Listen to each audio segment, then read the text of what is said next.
Hey, everybody. Nick, is there a way to turn the background music off? Yeah, of course.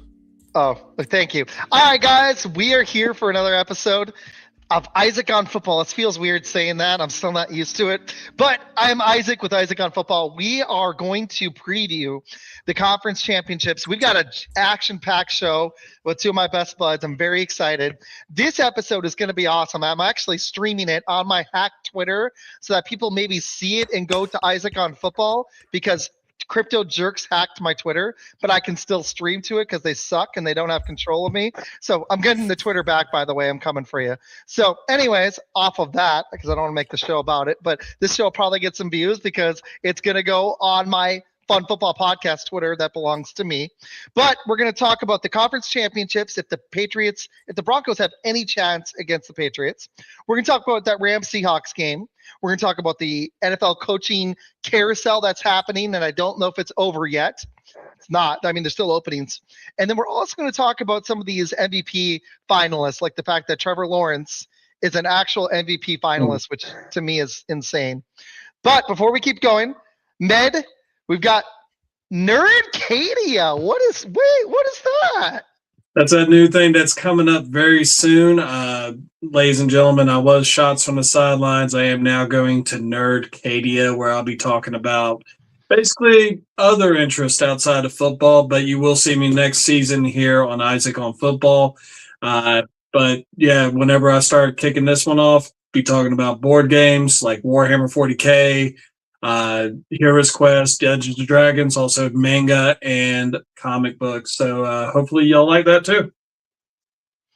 Heck yeah, man. I'm very excited. I literally, before we started, I was showing them my Magic the Gathering cards I just bought. And we've got Nick, host of Roll Coverage. Yeah. We've got some questions in the comments. I'm already excited. We'll hit in a second.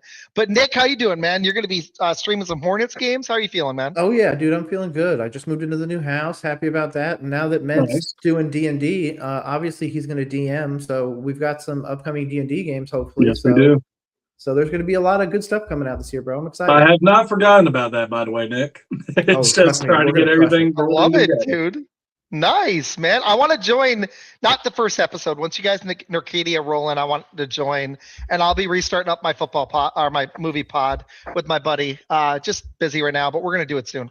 So, all right, we've got a question in the comments. I wasn't going to start with Packers, but really quick because we got a question on it. Who do you guys think the new defensive coordinator is going to be? I told Jason this, and he was like, wait, do you mean Raheem Morris? I was like, no, I mean Al Harris, the former Packers cornerback. I could see it. He played for the team. I think there are other options. I like I really like the Vikings DC if we could steal him, but I think it actually is going to be. I thought he resigned. Did he resign? Let me check it out. Flores resigned, yeah.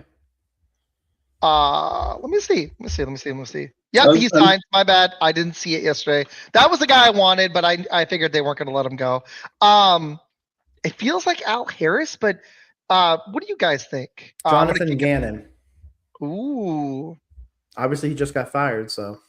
Yeah. I mean, it's not like grabbing Eberflus like the Cowboys. Correct. Raheem Morris shouldn't have done. I can tell you, don't do that. Don't do that. I'm gonna actually go with the boy from Buffalo, C. McDermott. I mean, they pretty much had the same defensive scheme. He would be able to slide in a little seamlessly. And as a defensive coordinator, I mean, he came from Carolina, did a really stand-up job back in the day when he was the defensive coordinator there.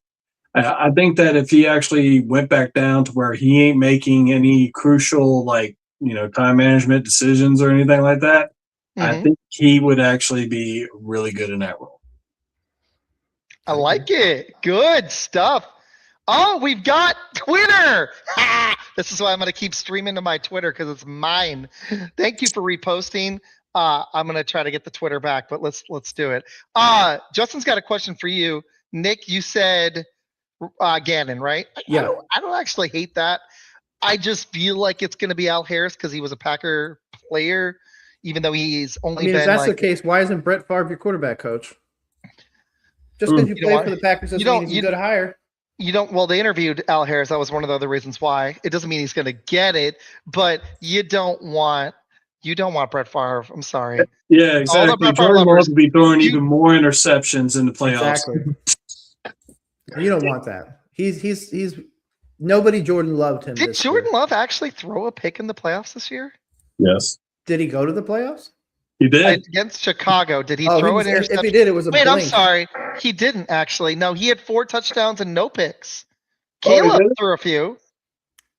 Oh, I'm sorry. Caleb left with a W. Yeah. Oh, that's going to happen when your head coach gives the game away. So. Gives your game away. Matt LaFleur is arguably a top 10 coach. The fact that the Packers were debating on firing regular season makes regular no sense. season. It makes sense when you coach that scared. This is the first time Jordan Love has really been elite in the playoffs. 4 touchdowns, no picks. He was great in that Packer against the Cowboys too. Was he? No, you're talking about something that happened 2 years ago. Okay, so last year he had a bad game against Philly. He killed it this game, threw 4 touchdowns, and I was with Packer fans that were mad he didn't throw more touchdowns. And I'm like, okay, he threw 4. We need a defense that can hold a 20-point lead going into a fourth quarter, not give up 25 held enough for Halfley to get a job in Miami. Bro, I have an idea. That's wild to me because they fell off after Parsons went down. They're 0-5. Literally, if you include the Denver game, we were 0-5 without Micah. Not saying it's got to be more than one player, but Nick, here's the problem I have with LaFleur. Yes, he's good at getting us to the playoffs. Do I trust his judgment there? No, I don't. It's been 7 seasons now. He hasn't got since his first season. He hasn't gotten past the second round, and I know that's better than but I'm not Tennessee. I want more than what Sam wants. My team's got a lot more talent. I'm hungry. I want to get I want a Super Bowl. Sorry, Sam. We'll discuss coaching in a little bit. I'm kind of interested in what Sam thinks about his head coach. He's live right now. I wonder if he's happy about Robert Saleh. I don't know. I wouldn't be after what I saw in New York, but I'd be pissed. I'd be livid. I think he's a better DC. Some guys are not made to be head coaches, and I think that's Robert Saleh. Mike Vrabel is made to be a head coach. You're seeing it in New England. And Tennessee, this is not the guy to replace him. It's not. But we said that, it's funny, Med? We said this last year about Sam Darnold. He's 1 game away from the Super Bowl. So, True. It happens. Nick, here's the problem I have with LaFleur. He looked scared in that second half, and that happened multiple times this season. I don't trust him to coach with a lead at all. Okay. The team completely falls apart. If you watch the Packers, we are the most up and down team in the NFL. We play one half of good football. And to me, at some point when I see that consistently, that falls on it falls on the players too, but that falls on coaching. It does.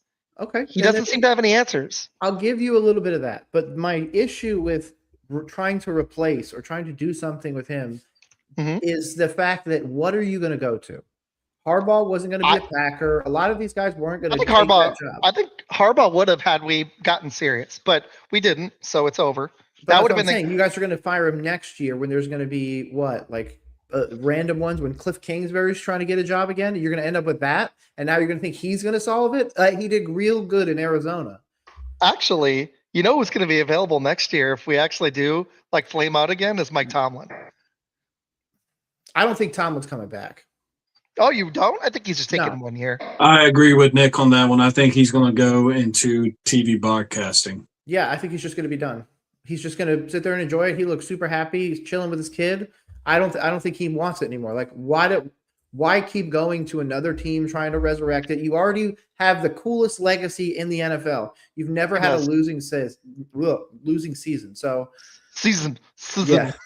So I just don't see the idea of gambling it away. If the 49ers fired Kyle Shanahan, maybe you think about that because it's a roster ready to go. Or some big team, just fires their coach out of nowhere. Or Andy Reid retires. Hey, that'd be a shoo-in for Mike Tomlin. But don't go to just any situation, especially the Packers, which no offense, if not Myles Garrett, Micah Parsons obviously comes back raring to go. I mean, isn't he already going to come back week 8? Oh, well, he's trying to say September. But to me, this was one of those games I just don't see any coming back from it. There was already some issues, not saying hot seat, but this was short of Brandon Staley with the Chargers and the Falcons collapse in the Super Bowl against Brady. This was one of the worst playoff second half coaching performances I've seen this century. And I just have lost complete faith. I trust him to get us to the playoffs. I don't trust him. My goal is Super Bowls. I don't think LaFleur is the guy to do it. Not saying he's a bad coach. He's a good coach. I just don't see it. You just have to wait for the right moment then and fire him like the moment a big guy gets fired. Then. True. You know what? We've got some conference championships, but Justin has a Kyle Managai question for you. Do you think he'll take Swift's job, or do you think it'll be a two-headed monster situation, Med? Sorry. I've been wanting to hit the LaFleur stuff because I'm pissed, but my bad, buddy. Oh, well, I mean, that is a good. We're gonna keep that nickname until he gets back to a conference championship. That is his name for me now. I love it. But Matt LaFleur. Yeah, no, I'm down. Let's do it. I'm gonna be all in on this. But what do you think of Managai? Do you think it's 50-50? Do you think he's the featured back? Will there be a featured back next year? I think it's still going to have like a 55-45 feel to it, like it was this past season. But I think Managai will actually start taking more of the reps over time. I mean, DeAndre Swift, great running back, extremely explosive. But Managai he gets his flowers. I mean, the dude had a very impressive rookie year, especially as a 7th round pick. A lot of teams are going to be kicking themselves. But you look at what DeAndre Swift is. He has taken a beating. He's been in the NFL for about 5-6 years now. So that's a long time in running back here. And as far as concerning a running back, and Managai just his rookie year, and he did phenomenal. And right now, to be honest, I think that he will start getting more reps, not at the beginning of the year, but towards the middle to the end of the year. I could see Managai definitely taking over the role. Yeah, I agree with you. I feel like it's almost like Ben Johnson trying to replicate what he was doing with the Lions. Like he's trying to have that double back. But my concern is Managai wasn't a really great receiver. He wasn't. Yeah, he had like 18 receptions for like 30 yards. So I understand if he's going to be the third down back, but even then he's not like a third down back like you would normally think. I do think that there's a thing for Swift there, but I could also see something where maybe they also go out and get somebody else in the draft as well. Like there's nobody ruling them out getting like a 3rd round running back and then adding it to it and then seeing what happens. Obviously, Managai is in the catbird seat, I feel like, because it's Swift's job to lose. But yeah, I feel like you guys have something really good there. And especially depending on what you guys address in the draft, probably the offensive line. Agreed.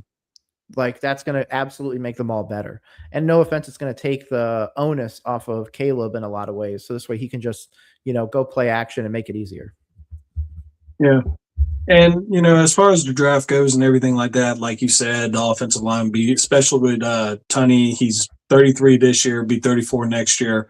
But vast improvements, but you do have to start to actually look into replacing them after only 1 year, and also addressing the pass rush and rush defense as well. So there's plenty of holes that the Bears need to fill in the offseason. And, of course, there's going to be some cap casualties, which we kind of touched up on right before the show with DJ Moore possibly getting axed. And I would actually go ahead and throw Edmonds on there as well.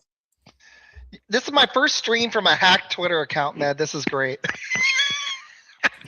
What? I'm just gonna say it. Fuck those hackers. Fuck those Packers. Yeah. Agreed. Go Packers. Thank you, Justin.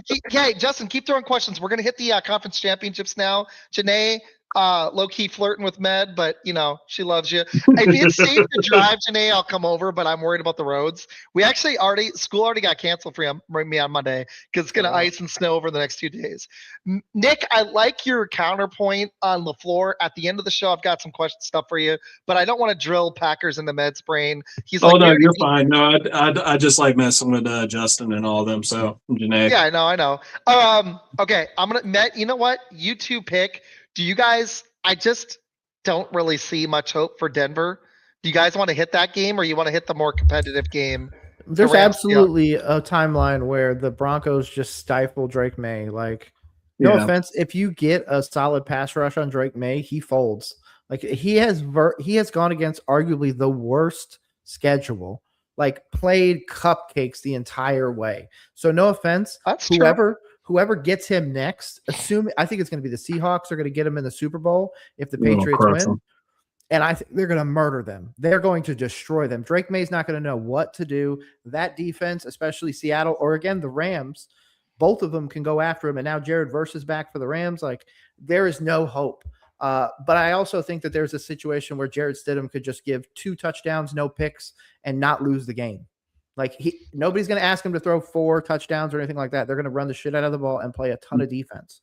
And that's it. Just crush him. I think the Rams are actually going to upset the Seahawks. They gave away the last game. If that's the case, then that's great for them. But I genuinely think that the Seahawks defense alone can beat the Rams. Oh, it's special. Okay, tell you what, let's pick a game. Med, I know you're having a rough weekend. I want you pick. Which one do you want to hit first? I mean, we could go with the grapefruit first and just say Patriots and Denver Broncos. I mean, I kind of agree. I like what Nick says. This feels like it could be a very Trent Dilfer-ish type of run, like what Baltimore did back in 2001. Jared Stidham, when you look at his record, it's 1-3, but he is 8-8. So he is about as average as you can get, kind of like Trent Dilfer. And that defense, I mean, Denver's defense is low-key really good. A lot of people on the East Coast don't really get to see it too much. Western does. But, I mean, they still have – you're looking at Patrick Surtain, who, former defensive player of the year, could be a candidate for that this year too. The defense is actually really well led. And, Vic Fangio. Yeah. Good job, bro. I mean, the talent's there. I worry about a little bit of their talent on offense. I don't love the supporting cast, but it's not that it's, I got to be honest, New England's isn't that special either. Drake May is just, Nick kind of nailed it. He's made, he's made it happen against mostly subpar competition. Yeah. I have been impressed though with his ability to push the ball down the field. The guy's got the best deep ball in the league, and you can be against subpar competition, but the way he pushes the ball is still very impressive. You can make an argument he should be MVP, which we'll hit later. But what's really funny is I don't see either like supporting cast on offense as being super special in this one. I think the more talented players are in the NFC on the offensive side of the ball. Like, don't get me wrong, I like Cortland Sutton, I like Franklin. Pat Bryant's starting to break out a little bit for Denver. You got Evan Ingram, you got RJ Harvey, you've got that's not bad. It's solid. New England's actually kind of lacking. This is, Nick, you kind of nailed it. This might be that game where they struggle to put up points. Yep. Stidham can't give the game away on the other end. They're either going to shell them, and the Broncos are going to lose by 30, or this thing is going to go down to like 20-21. Ooh, Super Bowl, Janae. I'm down. Super Bowl, yes, let's do it. Absolutely, I'm in. We'll message Med about the Bears. Wait, they won't be in it. Neither will the Packers. It is what it is. Remember what happened last time you messaged me? What happened? Oh man, that's gonna live in infamy. I swear. Nick, did I tell you that story? What? I messaged him a video we make when it's either 14 or 20-3. I can't remember. 14-3. And I'm like, are the Bears gonna come back? And we're like, nah. And then they did. And I gotta say, you like the response better? That was one of the few games I've ever wanted legit been like, we need to cut our kick. I hate being this guy, but I was like, if nobody loses their job from this, that is unacceptable. At least the damn kicker needs to go. Something, man. Somebody. Happily leaving isn't him losing his job. Izac always wants blood. He doesn't want any compromise. So bad, Nick. The kicker got. He's a very spicy individual. Right? I am spicy, man. I'm spicy. I'm so angry. Yeah, I mean, just call it a spicy cheddar take on that one. Exactly. Wait, am I going to be a pepper jack? What am I going to be here? What's a spicy cheese? Need a pepper jack. I think is as spicy as you can get. Yeah, well, I'm pepper jack cheese. That's me. They've definitely got ghost pepper cheese, but sure. Ooh, I've had ghost peppers. That's it sucks. That's a rough day. You don't want to have that. Okay, here's my quick other thoughts. Do the Patriots have enough? Like Stephon Diggs is going to have to get going. I really like their running game, Like they're starting to use Travion. I think that's where they're gonna have to win this game and play action. But the problem, Nick, you said it. Denver's run D is no joke. They're second in the NFL. The thing that people forget, though, this is interesting. This is another element. New England's defense is pretty damn good. They're not. They're almost as but good. They're not even close to these other three. No. Actually, they're better than the Rams D. They're actually fourth in points and eighth in yards. But you Now look at that's, what but schedule fair. Schedule. I mean, we play. Well, I mean, you Jets got 4 a year. games against the Dolphins and the Jets. And not just that, but when they beat my Panthers, they beat them like 42-5 or 42-9 or something like that. That is not indicative of how good the Patriots are. Like at that time, the Panthers were just bad. Can I ask you guys a question? If Bo Nix was playing, which team do you think would have been more ready for this moment? Do you think it would have been Denver? Denver. Because it's in Denver? No, because it's Bo just Nix. because I like Bo 5 Nix. years in college. Yeah. You like Bo Nix. See, it's funny is the one thing I like about New England is Drake May and I like Mike Vrabel, that combo. I don't think it's ready yet, but I like the trajectory of that team. I promise you right now, ahead of the conference championship, that the Patriots not only will not get back here, but they might miss the playoffs next year because they're actually going to have a decent schedule. It's not going to be cupcakes. It's not going to be anything like that. And you know what's going to change? All these teams are going to be better. The Dolphins might even be better. Whoa. The Jets might actually, do something. There's a whole bunch of things. I love your hot takes, but I don't know about those two. They might actually win one of their games. I mean, they both sold out in the middle of the season, so. You're right, though. The schedule does lean into it. I believe in May. I really do. I don't know if that means now, but damn, New England, I think they got their QB. I think this is their Joe Burrow moment. This is his chance to win a Super Bowl, and if he doesn't, he's never going to get back. I like that. That's a good solid take. There's plenty of quarterbacks that get there and lose and never return. I want to say what's funny is the AFC, it just depends on where the AFC goes because the Chiefs to me look like a mess and a half. Mahomes doesn't look the same. Reed's getting older. I think that's why I don't trust Baltimore or Buffalo. So I feel like the AFC is going to be pretty open. It might be some of these teams again next year. I think this was kind of a changing of the guard season. I don't think the Chiefs are going to come back and win 14 or 15 games next year. Mahomes is coming off an ACL. It's not going to happen. The Bills, they need some help on offense, fast, quick, and hurry. They need somebody that can tackle on that defense. They've got a lot of problems. The Baltimore, they just lost John Harbaugh. I don't think they're coming back. Yeah, and they're trading Lamar Jackson. That'd be wild. Okay, so because I want to hit the NFC game and we've got a war and I've got some Bears questions for Med and I got some Panthers questions, but we've got a lot of stuff and the coaching stuff. Mm-hmm. You guys already said it, but pretty much. But who do you think wins this game? I'll go last. Nick, and then Med, and then me on this one. Nick, who wins? What's the score? And who's the MVP of the game? 21-20 Broncos. Ooh, close. Okay. And I think the MVP is Troy Franklin. I love your hot takes too, man. The Dolphins Jets one. I kind of hope you're right because they've lived in purgatory for a while. So the Jets are going to get some good players. The Miami's got a changing of the guard. There's a lot, and I think they're going to probably look at dealing Tua. So, for sure. Should. If anybody will take him, if not, that might just be a cut situation. Carolina might take him. I think you guys should give Bryce Young another season. He showed a little bit of promise. Okay, just wait till next year. I'm telling you. I mean, he did get a 3,000-yard season this year. Oh, wow, the bare minimum. So did Cam Ward as a rookie. As a Titan. A Titan got more yards. He made the playoffs? He made the playoffs? Didn't. The Panthers made the playoffs. He did not. He did look way less helpless than he did his first 2 seasons. I'll give him that. That is a very, very low bar. Oh, I mean, we're talking. Look, I was watching the whole season. I saw that shit going all over the field. And listen, he has his moments, but it's hilarious when your franchise quarterback, other than Cam, Jake Delhomme, says, "I wish somebody would step on his ankle." Before the playoff game, because he's like, I think he's a better quarterback when he doesn't run around.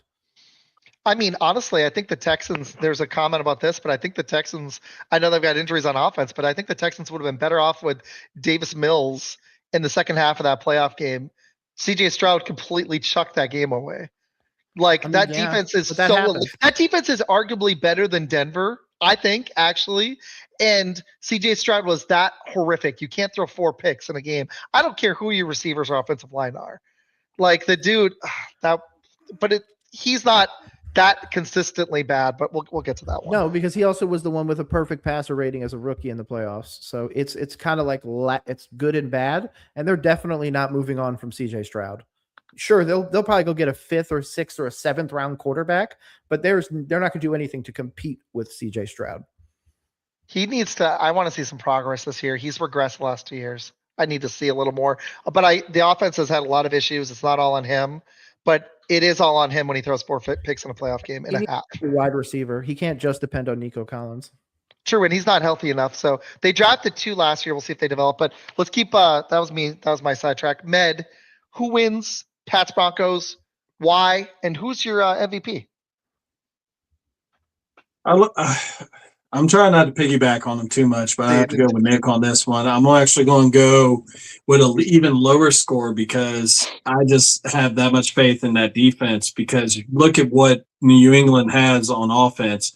They only have 1,000-yard receiver, and that's it. You know, Drake May had an amazing season, but he hasn't faced a defense quite like this. And you know, I think that what we were discussing earlier with Stidham possibly being the next Trent, have his Trent Dilfer moment and get into the Super Bowl, I could see that happening. They're just going to run the ball, keep that offense off to the sidelines, and just handle business. So I'm going to go with the Broncos on this one. And as far as my MVP goes, I think you're going to see Cortland Sutton like just basically toss away to Walker for a second, and he's just going to have a day. I think this might be one of those games like Stidham all of a sudden becomes Steve Young and just starts dropping dimes everywhere. It'll be amazing. I agree. I love it. I'm going Pats. I believe in Drake May. I think he gets this done. I don't trust. I mean, it comes down to more than QB, but you got Drake May or Jared Stidham. That's like the freaking ocean. Like the gap there, it's as wide as the ocean, and I think that's going to matter. And coaching is, I mean, I like variable. Obviously, Sean Payton's a good coach. He's proven that now again, getting this Denver team right, quick, fast. Once he could get rid of Russell Wilson, but I'm going Drake May. I think they just edge him out. I think it's gonna. I actually still think it's going to be close. I don't think Stidham's going to make a lot of mistakes, but I think Drake May is going to make just enough plays. I think it'll be Travion Henderson and Diggs that help carry, but May will be the MVP, and I think it'll be 24-20. Good game, though. I think Denver's D is good enough to win this. The more we talk about it, I wouldn't be that shocked. But even in Denver, I'm going to go New England on this one. I mean, we do have to remember he is coming off of a win against the Chargers where they scored 16 points, and he had a touchdown and a pick. So as long as Stidham can give him a touchdown and a pick, they're in it. True story. And that D, I mean, seriously, like if all healthy, it was probably them or Houston's D or Seattle in Seattle. I don't know. Seattle in Seattle might be the best, but on a neutral fields, I don't know. I still think I'd lean Texans, but those 3 defenses are pretty special. Any more thoughts on the AFC Conference Championship before I like what you said about May. That'd be very interesting if he never gets back there. There's a lot of them that won't. Like, I don't think Jordan Love will ever get to a Super Bowl. Like, since you brought it up, that's another reason why I want another coach. I think somebody else will get more out of Love. Love has already been squeezed. I don't think there's much more you can get out of him. Well, I'm happy with the fact that Matt LaFleur got an extension. Med, do you think if we let's say the Packers were able to pull off a trade for AJ Brown, do you think you'd see more out of Love? No, because I think the way that they with what they currently have right now, you don't have a diva receiver. And AJ Brown, with all the stuff that's going on in Philadelphia and everything, you can arguably say that the little friction that was going on between him and Hurts, I mean, that was kind of detrimental to probably the offensive side of the ball this season. It's a distraction. Trade Jordan Love. Do you want that? No, I want the talent. I wouldn't want him. I was just thinking of a receiver that's available. I don't know who else would be. I was thinking of a guy that would be able to step in and be our number one because Christian Watson is made of glass and he's not going to stay healthy for a full season. I'll believe that when I see it. 4 years in and in college, the dude is Again, do it. Give up your first round pick this year and go get Lamar Jackson. We already give up Jordan our Love first for for Lamar. Micah Parsons. We already give up our first for Micah. Okay, give up future ones. I don't know. Do you actually think the Ravens? I don't think they're going to do it, man. The Ravens fired Harbaugh for the dumbest reason possible because he wanted to, because he didn't want to they missed fire a his kick? OC. Because they missed a kick. No, A rookie kicker missed a kick. Yeah, the rookie kicker missed a kick, but not even that. It's also because he didn't want to fire his OC. Like he was like, no, I want him to stay here. So he's like, okay, bye, basically. Like that's a dumb reason. 18 years or whatever it was with Baltimore. 18 years. You're gonna burn that for somebody. If they win 4 games this year, I'm gonna laugh my ass off. They might. They've got a lot of problems on defense. I don't love their receivers. Derrick Henry's getting older. They've got some issues. Like, I mean, they'll have Fernando Mendoza, so it won't matter. If Lamar moves, that's going to be very interesting. Very, very interesting. Because I mean, the Bills just said, like, hey, we're moving on from McDermott because Josh Allen choked away a playoff game. Now, it was more than that.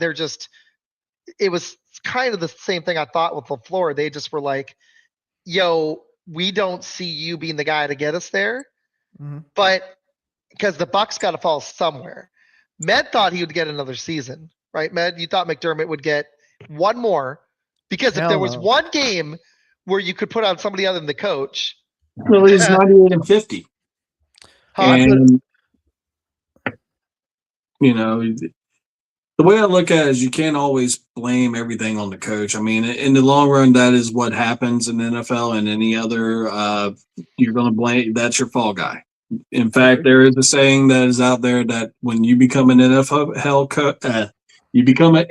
head coach to get fired later. And it's true. NFL head coach. Yeah. That's what Canales is going through right now in Carolina. Like, he's getting blamed for all their stuff, so I get it. But I put out a tweet as soon as they lost that game. I was like, McDermott will be fired within the next 48 hours. Like, as soon as that happened, I was like, it's over. Yep. You nailed it, man. It doesn't make any sense because, again, you hope and pray that the guy comes in, can do a better job. I mean, I think Bean is the problem, but that's a separate argument. Yeah, that's a good point. All right, let's pivot to this NFC game. I'm very excited for this. Both of those last two were very close. The Rams kind of sort of gifted away the last one. They were up by a lot. I can't remember how much, but they were up by quite a bit. And they gave that one away. Their offense is lethal, first in the NFL. But the Seahawks offense is actually pretty solid too. Their defense is first in points, not in yards. The Rams defense is solid. Got an interesting game here. The Seahawks have been completely demolishing teams since that Rams game where they came back and won by 1. They beat the Colts by 2, so they had 2 really close games. Then they beat up the Panthers bad, and then they had 2 in a row against San Fran, a beat up San Fran team. So I think people forget San Fran. They look like the Walking Dead here. So I think this is going to be a much different test. Although the Rams haven't been playing super inspired football, they have won 2 road playoff games by the skin of their damn teeth, both of them, against your team, Nick, where they barely eked it out, and then against Chicago, where they almost looked like they didn't want to win the game for a while, Med, in my opinion. Now we do need to talk about your team. That Caleb throw was outstanding, but that game looked like a game. It was so cold, it almost looked like neither team wanted to win. Yep. It was very defensive. Stafford could not get into a rhythm for most of the game. I was very impressed with your defense's ability to get pressure on him when that's not your team's strength. That was shocking. The DB blitz worked.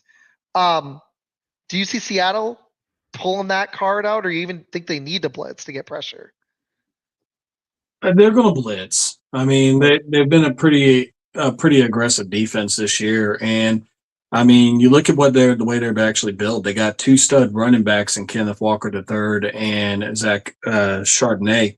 I mean, yes, everyone talks about Jackson Smith-Njigba, but in reality, this team is extremely balanced, and that defense, that is a bell ringer right there. You're looking back to the old days of the Legion of Boom, and they can put pressure with just their front four, but they're going to bring that fifth guy every now and then to just kind of put a little spice on it and make old man Stafford move around a little bit.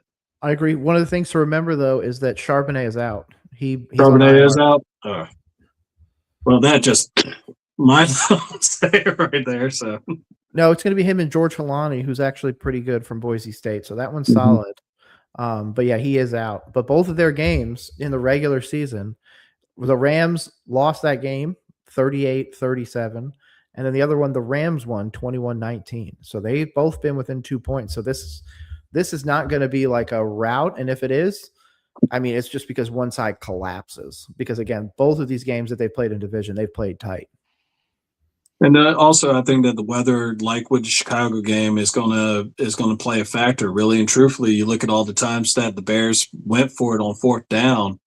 If they would have converted, just say half of the four that they missed, would have been a different game. And that's another thing to really think about. Seattle is not going to be one of those teams where you can actually do that. They actually have a more consistent offense than what the Bears did, and they could actually play a whole 60-minute game as opposed to 15 minutes. Yep. Do you guys trust Sam Darnold to get to a Super Bowl? Of course. In the past I said no, but in like last week when he was just destroying a pretty decent San Francisco 49ers defense, I think that this might be his year. Yeah. It might be. There's still an element, and it happened this year, where they lost. They were able to overcome it more often than not, but there was a few games.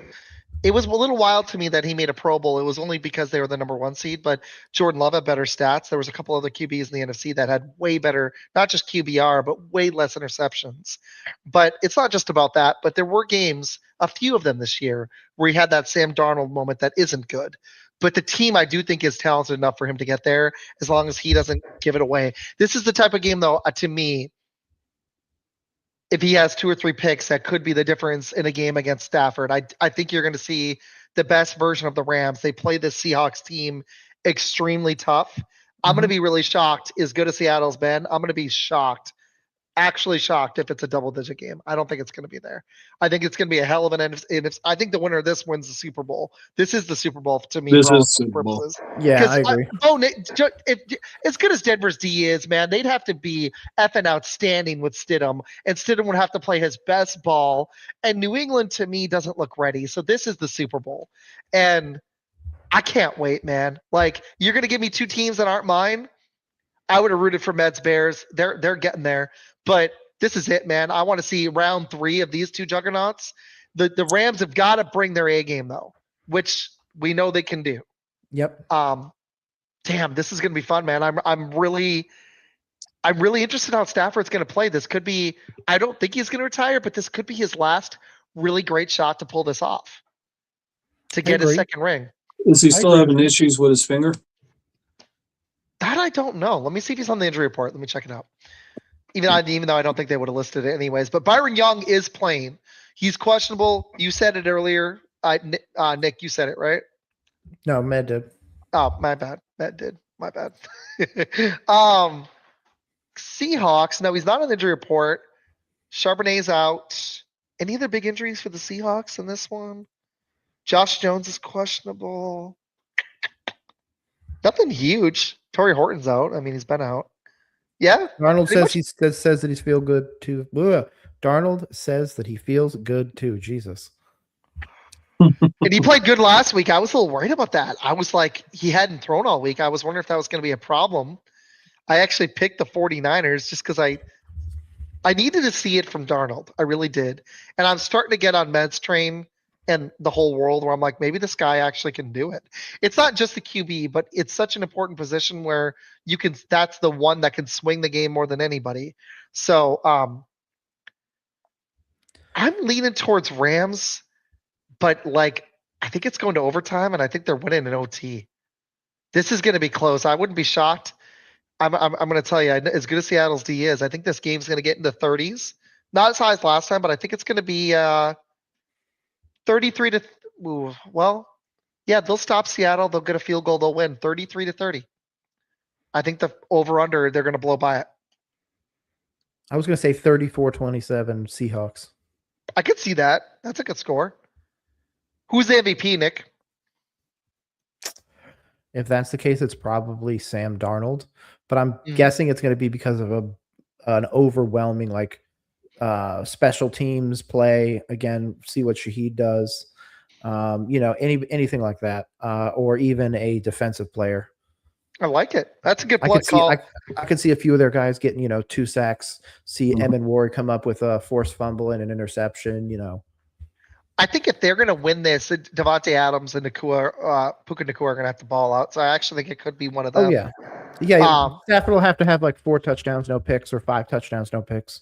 Or Kyron Williams is going to have to get going, and he's huge for that run game ain't going to do nothing against Seattle, and vice versa. I don't think they're really going to be able to run. I think it's going to have to be a quarterback shootout.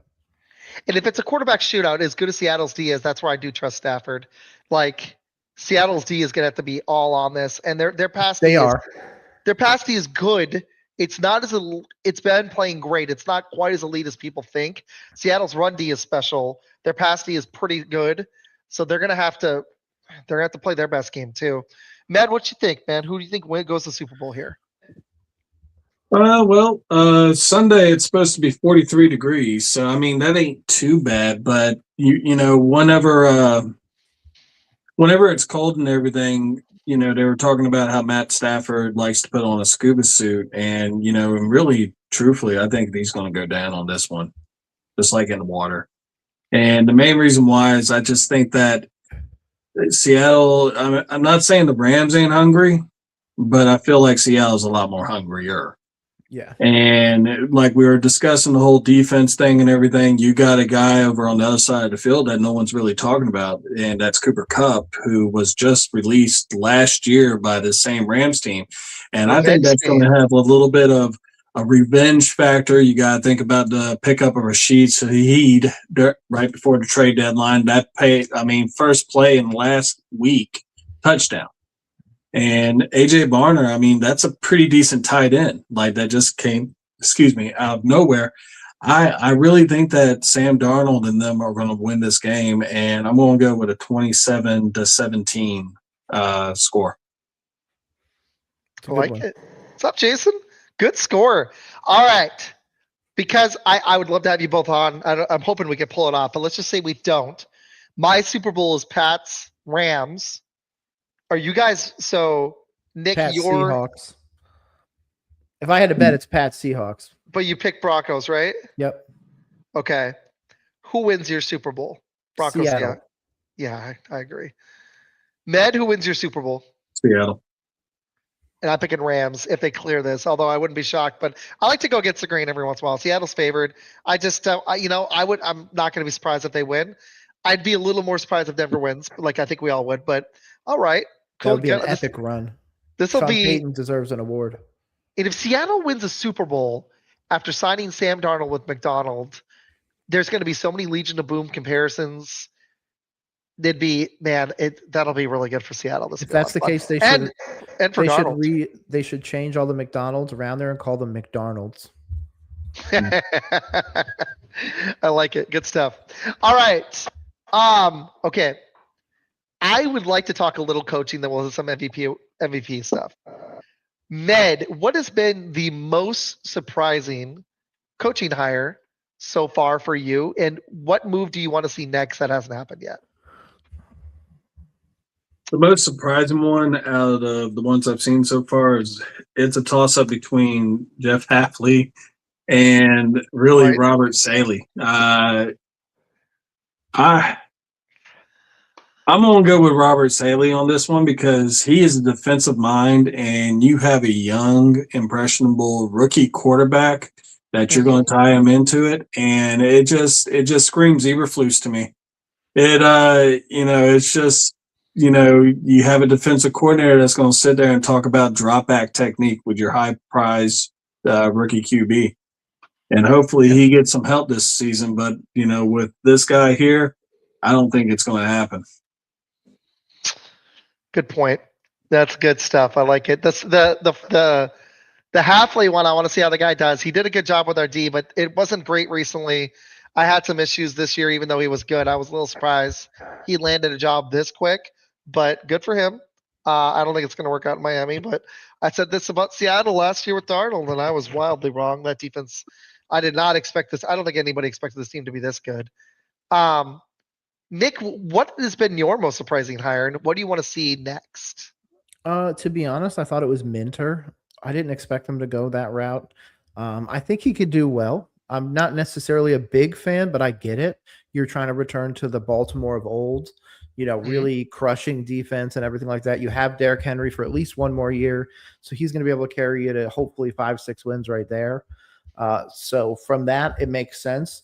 I just don't know with, the whole Lamar stuff going around. Obviously, the big one is maybe he becomes a Raider. That would be crazy. Obviously, they would have to give up quite a bit. Or I'm sorry, they'd be receiving quite a bit from the Raiders on top of the number 1 pick. So Mendoza would be out there. That would fundamentally change everything. You completely change your view of the Ravens. They immediately go from this hyper dynamic offense to a more field general ran, kind of offense. So I do like the potential of that. But the next one I think is going to be interesting is who goes to the Bills. Yeah, Philip I Rivers. I don't love anybody so far that they've talked about. Philip Rivers, man, let's go. Let's do What it. is this, Jeff Saturday? What are the Colts doing? Let's do it. He's coached high school. It's so inspiring. Let him coach an NFL team. It'll be private fun. school. Let's do private it. school. Private school. Yeah, a Coach private at private Christian school. school.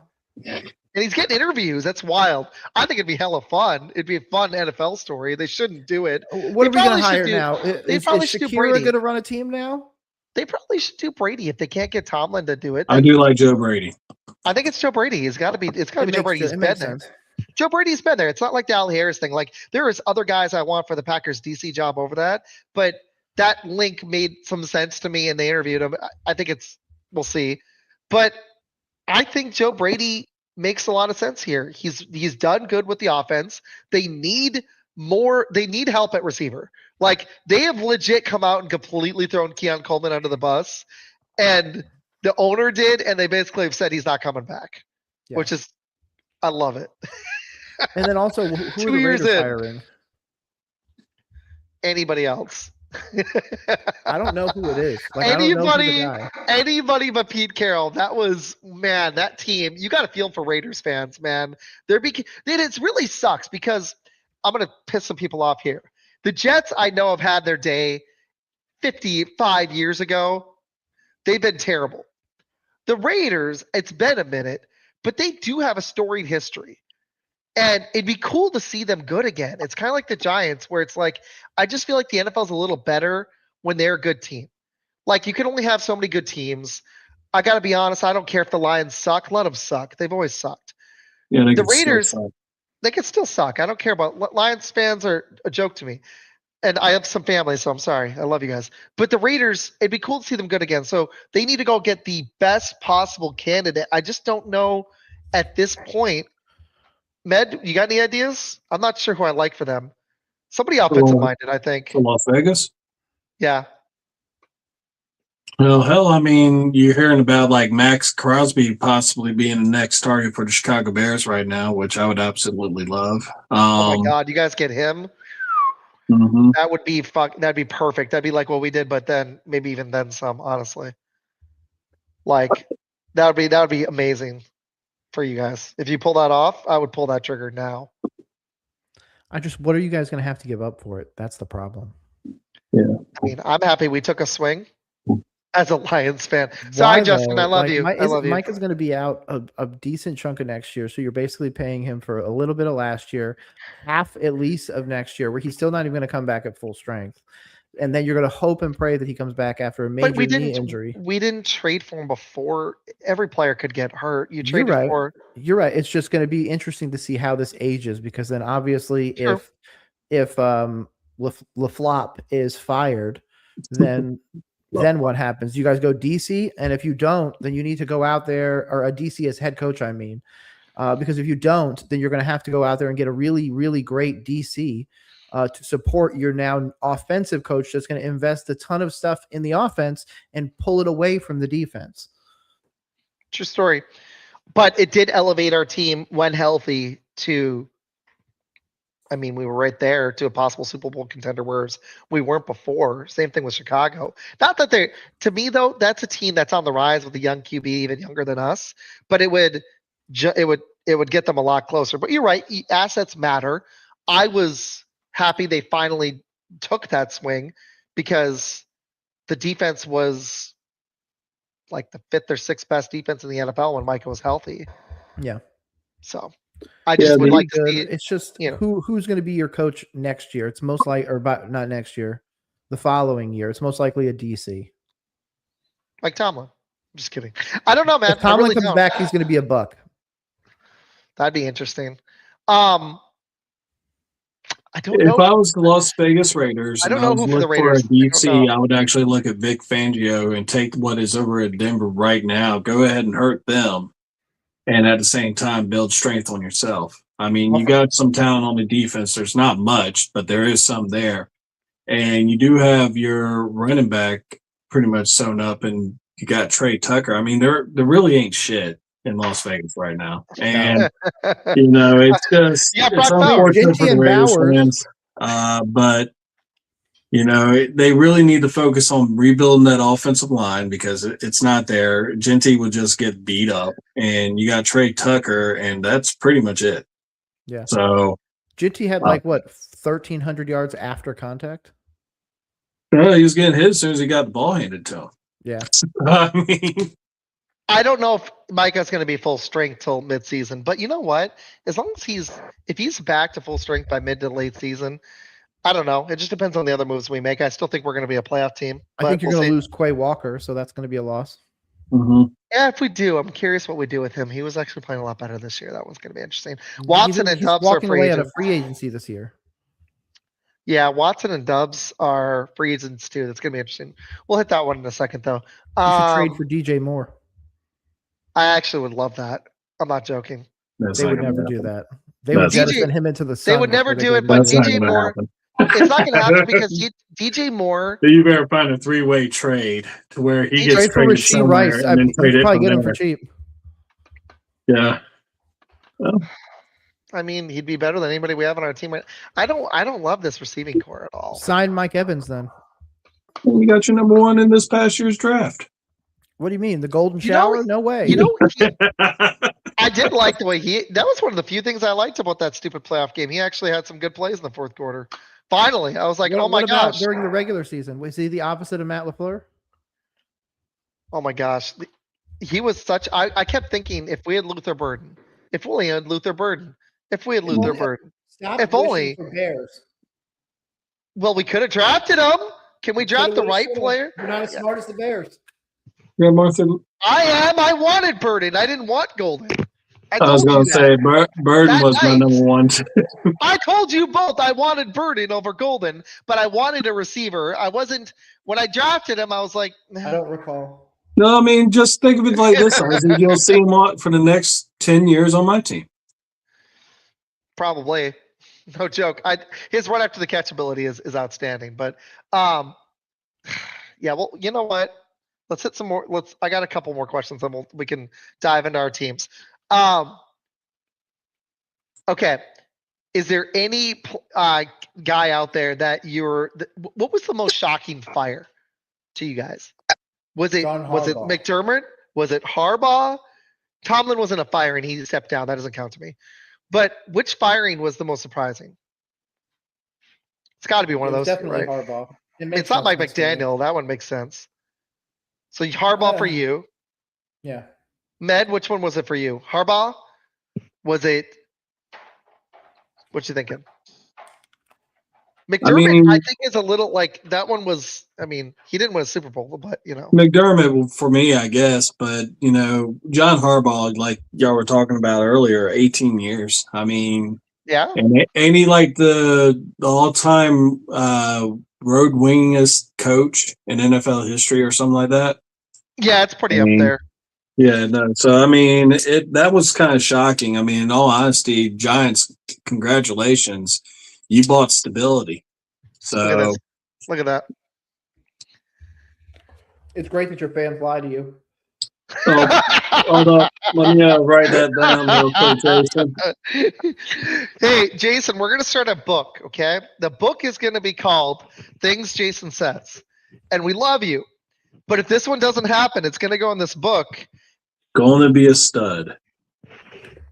And we're going to And come is the back. Packers going to win the Super Bowl next year, Jason? Hell no. I think we'll be in the playoffs. They're going to fire Matt LaFleur after they go 4-7. I'd be a little surprised if the team doesn't at least make a wild card because they have so much talent, and that's not bias.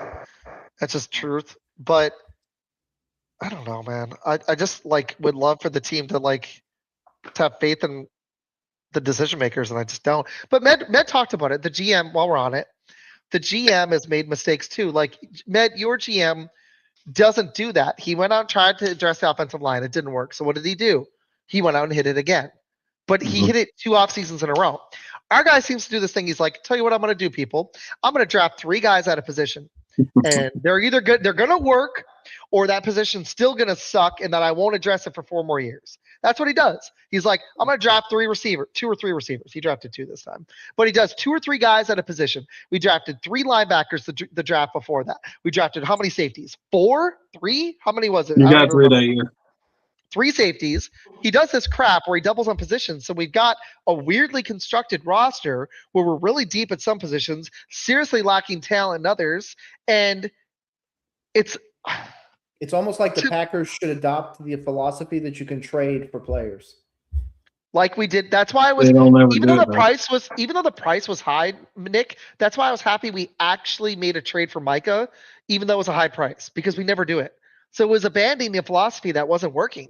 It's like, but now you don't have the capital to go out and get a top flight receiver unless you go get AJ Brown, which, no offense, if you get 1 year out of it, that's great. But again, if LaFleur stinks again and he's gone, then you just wasted that year with AJ Brown. And I think perception is so important in the NFL. We all think LaFleur is a good coach, but when you've lost the locker room, if we see it this year, we're going to know right away. Lost the locker room, or is that just an angry Packers fan? That's an angry Packers fan. But he may have after that game. It's not 100% on him, though. Just like my Carolina Panthers were going through, at the end of the day, he's just writing the play down, and the guys have to go out there and execute. That's why you guys, if you fire him, are going to overcorrect like every other team does. And then instead of going with an offensive guy like you did with LaFleur, you'll go defensive, and then Micah will have his resurgence. What's funny is I wouldn't do that. I would go hire another offensive guy, actually. Because you need to get the best of. I think they're going to try and return to the old Packers, where I personally always remember the Packers as a good defense. Well, that's true. I mean, but they had that this year with Hafley. The defense when Micah was out there was elite. It was. I know, but next year, like you said, there could be a Tomlin, there could be a Bill Belichick, there could be a bunch of these names that come back up. Sure. That defensively, there's going to be a lot more defensive guys that there are offensive guys at this point. Justin asked a really good question. It's T-Mac. Matthew Golden, Burden, and McMillan. I think it's McMillan, but then I think it's in the opposite order he wrote. I think it's McMillan, Burden, and then Golden. Absolutely. I agree. McMillan he's going to be something extremely special. I won't go with Ted on that one. I think there's a chance Burden gets close to McMillan's ability, but it's just so much competition for targets. The competition in Carolina is not even close to what it is in Chicago. Yes, it is. It's getting better, to be honest. Getting better because it's him and Coker now. And no offense, Bryce Young doesn't throw for 4,000 or 5,000 yards. So if T-Mac breaks 1,000, that means his wide receiver 2 doesn't. Or again, like my prediction, he barely broke 1,000.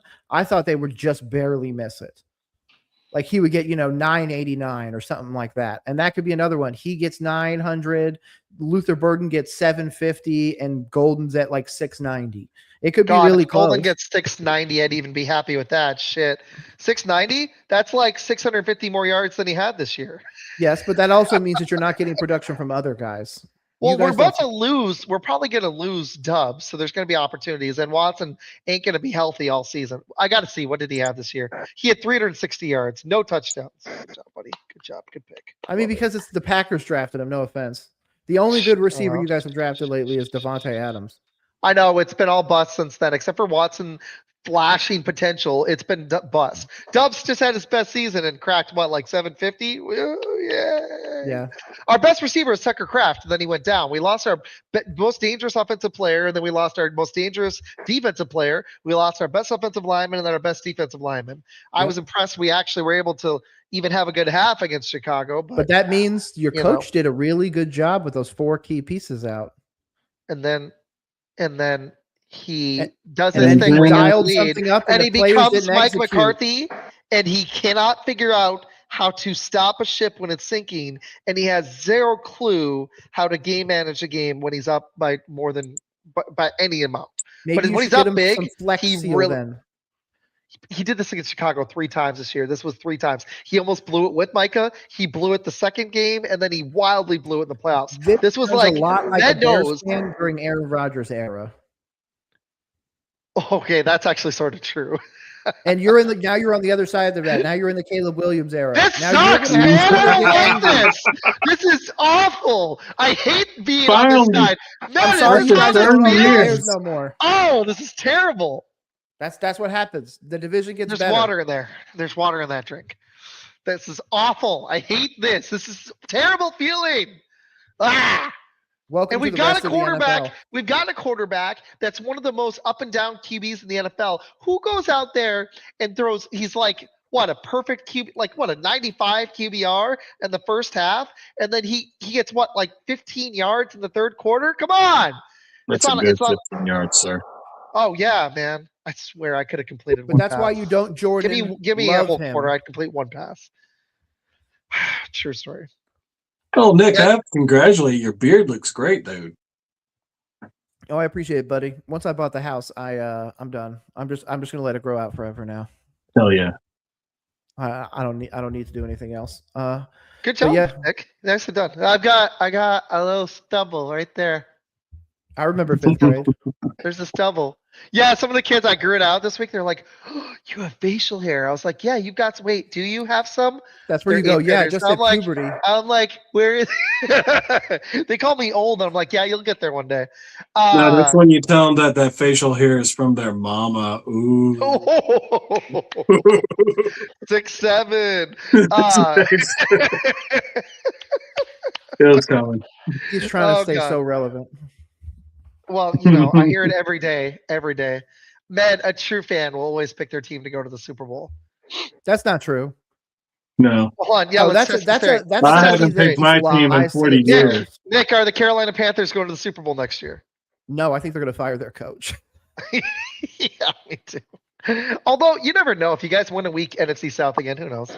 You know, that's absolute. Okay, first of all, we'll just address that right now. I see a comment by Shots from the Sideline. Will Bryce Young break 3,100 yards in 2026? It doesn't matter, because I don't think that the franchise gets better. I think Bryce Young is gone.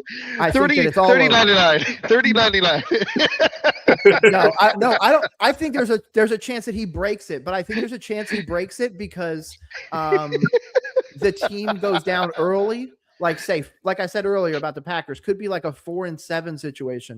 That means Tepper's firing the coach. Ejiro Evero's gone. Like all that other stuff. The Bryce experiment is over, and then Bryce just doesn't have to worry about it. They're not going to bench him. You're going to be benched at the end of the year, so it doesn't matter. So he's going to go out there and sling it. I got a question for you, Nick, and Matt. If you want to piggyback on this, let's have some fun with Nick here, okay? How pissed off does Bryce Young make you? Do you think your blood pressure? How many points does it rise when you watch? How many beats per minute does it rise when you're watching Bryce Young in the fourth quarter of a close game? It doesn't. Like, it's just a normal thing because I don't think he's that good. I think he's not an elevator. I think he is what everybody keeps talking about Brock Purdy. Everybody keeps saying that Brock Purdy isn't this guy and all this other stuff. I actually think Brock Purdy's a lot better than Bryce Young, actually. Brock Purdy's a top 5 quarterback, in my opinion. But especially given all the BS that he goes through with injuries, and now they're investigating the whole electrical substation thing. Like his team was actively trying to kill him. So no, what Purdy did this year with that team, and they still had a really good passing attack. And I know it fell off in the playoffs, but during the regular season, I was really impressed because they had C-Mac, but they had nothing on. I mean, you had Kittle out for most of the season, and your receivers were not. Exactly. He's able to claw them to the playoffs. He's able to go out there and throw 4 touchdowns and everything like that. Like he can have. They were a wagon, man. They were. He's the F-150 to Jordan Love's trailer. Like He is absolutely You love a how he ground tosses mover. this shit in, man. He just chucks them in. I love it. He just wants. I love it because me and Nick talk I too all want the you to time. trade. I want you to trade Jordan Love and grow up. Get a real quarterback. Do you? Mm. Here's okay. Can I ask how good do you think he is? I mean, Jordan Love? he would be. You know what? Jordan Rank Love him. would be a Let's really rank good him. Dolphin. Let's rank Jordan Love. How good is he? For real. Like in all honesty. I'm At not being best, biased. 15. He's not top 5. Okay, the weird thing is I see flashes, and this is not biased. I mean, his QBR was second. I see flashes of a top 5 QB. And I see flashes of trying to think of a good QB analogy. Bryce Young showed me a flash when he destroyed the Packers at one point. Yo, but you know it's what? still- The difference between a top 5 quarterback and a 15 quarterback is the top 5 is consistently winning these Right. games. And Right. we don't No, have that's these fair. conversations. You're right, but it's more than flashes. It happens frequently, but then the shit happens frequently too. So it's so infuriating because it balances out to around 15. You're right, because there's times where he's arguably bottom 5 to bottom 10, and there are times where he's legit top 5, top 10, and you're like, what the hell is he? It's frustrating because it's more up and down to You're right. me than most. Like most guys don't show you because I could point to like 7 games this year. His QBR was second overall this season. Now that's inflated by some of those amazing games, but there were some games against Detroit early on. There were some games where he looked outstanding. That first half against Chicago, that first game against Chicago, there was several against good teams where he was awesome. Then you get the game against Philly where we're shut out until the fourth quarter, and he looks like he doesn't belong out there. So it's like, who is this guy? I actually am getting close to the point where I'm over it. Like I know we're not getting rid of him, so I'm stuck with him, and it's frustrating. That's why I'm like, okay, we're not going to change the QB. So I'd like the You coach sound is like more. Nick. No, It's that's frustrating. where I'm at with the Panthers. It's like It's I want them to frustrating. make a change, but the difference is do I think even if you gave me Fernando Mendoza does not improve the Panthers measurably enough. And that's because I don't think any one quarterback can get dropped into Carolina right now and make it better because they haven't drafted an offensive lineman in 3 years. Like there's a bunch of other issues. Like we have Robert Hunt coming off of a major injury about to make $30 million. Like there's a lot of other things going on with this team where money could be better invested. And the team just doesn't do that. Like now we're going to give Jalen Coker a veteran minimum rather than giving him a decent contract and then going to expect him to basically play on peanuts and then take a contract next year when we actually have to pay him. But then again, if you're doing that, you're also having to pay Bryce Young and all this other stuff. So it's just, we're in the same boat. Yeah. It's just my guy gets the playoffs and I know he's good for that. And he can win a playoff. He's won one playoff game. So there is a question that was actually asked by Justin for Nick earlier, and we didn't really touch up on it. Oh, sorry, but it was, do you think that the Carolina Panthers will re-sign Rico Dowdle? No, he just signed with CAA, so he's going to go out there and get that money. He wants to be the bell cow, and we're not going to make him the bell cow. You should, man. You should keep him. That is They're not going to because dude. That is the way you guys win Jonathan games, Brooks. Dude. Let Brooks go. Dude, your quarterback sucks. Have a 2-headed monster and have the most fun rushing attack in the NFL, and you might win 9 games off of that. The problem is they're going to address edge rusher most likely in free agency, and if not, they're going to go linebacker, which is why I brought up Quay Walker and Nakobe Dean are the 2 that I like. If we let Quay go, he's going to get some money somewhere. Seriously, Quay's gone. He's not going to be a Packer. You guys are not going to pay him the 17, 18 million he's going to need. I hope we do. I would. I'd let Dubs go, but they'll probably sign him and be stupid and give him. No, 10 Romeo plus. Dobbs is going to be gone too. They're talking about him getting almost 20 million. Forget that. I wouldn't even pay him half that. Let him go. He can't. He's gone. He doesn't get open. Like the dude's only good in the 5 to 10 yard range, and I think we could replace that. Honestly, I'd let him go. I wouldn't pay Watson that much either, but yeah. They're going to have to pick one of the 2. Off the Packers, though, I got some MVP stuff to ask you guys. This is fun. Okay. How shocked were you guys? I'm going right to it. How shocked were you guys when Trevor Lawrence was announced as an MVP finalist? I wasn't. I was. They have to put 5 names up there. They're not going to put anybody else other than a quarterback, basically. Give me anybody else. No, he was a good quarterback. They arguably could have been in this mix of these games this weekend. They were really good. Okay, hold on. I gotta look. I just gotta look. So Trevor Lawrence wasn't great, but he wasn't. I mean, again, I think they just had to put 5 names in there. So Darnold would have been a better. Well, no, Lawrence did have 29 TDs, I guess. Yep. And again, how many games did their team win? Yes. Darnold would have made more sense, arguably, but that's close. Dak was better, but you're not putting a guy who had a losing record. Goff was better, but you're not putting a guy on a losing record. So Stafford and May made it. Josh Allen made it. He actually had worse stats than Lawrence, shockingly. Caleb was better. Also had 17 turnovers. Yeah, see, that just bothers me. That's why I wouldn't have done it. I would have. They had to put 5 names in there, and he won 13 games. I think Justin Herbert made more sense, but he didn't have the rushing. So I guess it sort of does. When I really look at it, it's just wild to me. When we look at the Chargers now, we don't think of Herbert. We think of Harbaugh. Like now, that's why I think it's going to change with Lawrence. This was Lawrence's chance to maybe win an award. He's not, obviously, but I think from now on we're going to start associating it with Liam Cohen and not Trevor Lawrence. Good point. I can see that. I just thought, like, outside of a couple of great games, Lawrence, like, he played fine, but it was a lot of why they were good was that rushing attack, which was including him and the defense. It wasn't like outstanding play from him. The defense is done. He had some terrible games. He really did. I don't know if that's MVP worthy. I think that, like, I could give you 5 to 10 QBs that were better than him. I think. I'll just give you those guys. Mahomes wasn't better, but Justin Herbert was. Caleb Williams was. Can't believe I'm saying it, but he was. Sam Darnold was. Dak Prescott was. Jared Goff was. Jordan Love was better. He only had 6 interceptions. Aaron Rodgers was arguably better. They made the playoffs, or they almost made the play. No, they did make the playoffs. There's a bunch of guys right there. Jalen Hurts was even better too. He wasn't great this year, but he didn't turn the ball over 20 times, 19. I just think, like, can we stop just giving it to a guy on a team with a good record? Like, Lawrence, outside of one historic game, was not that good. The record really matters, though, because if Drake May wouldn't be in it if he had won 7 of the games, but he had all the touchdowns. This is one where you just throw Myles Garrett in because he got the sack record. Just do it. Yeah, but he barely got the sack record. But it's a record. I mean, that's great. It'll get broken here soon again. We won't go. This is the longest amount of time that sack record will be.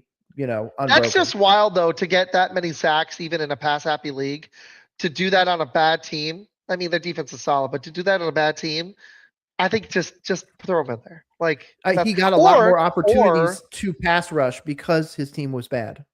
Or here's what you do, in my opinion: you put up. I think JSN, who had 1,800 yards, could have been on there.